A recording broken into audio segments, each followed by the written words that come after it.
ایک دفعہ کا ذکر ہے کہ ایک گاؤں میں ایک شخص رہتا تھا جس کا نام عبد الرحمن تھا۔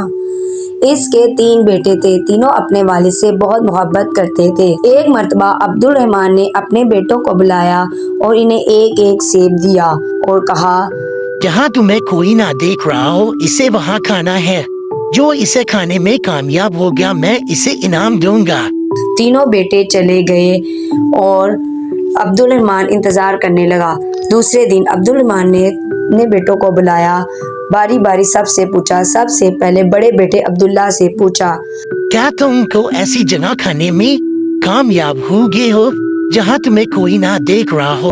عبداللہ نے جواب دیا، الحمدللہ ابا جان، میں نے وہ سیب ایک درخت کے پیچھے جا کر کھایا ہے، مجھے کوئی نہیں دیکھ رہا تھا۔ پھر عبد الرحمن نے اپنے دوسرے بیٹے سے پوچھا، یوسف تم بتاؤ تم نے کھایا؟ یوسف نے کہا، ابا جان میں نے وہ سیب کمرے میں بند کمرے میں اندھیرے میں کھایا ہے، مجھے یقین ہے وہاں مجھے کسی نے نہیں دیکھا۔ عبد الرحمن نے تیسرے بیٹے سے پوچھا، سلیم تم نے کیا کیا؟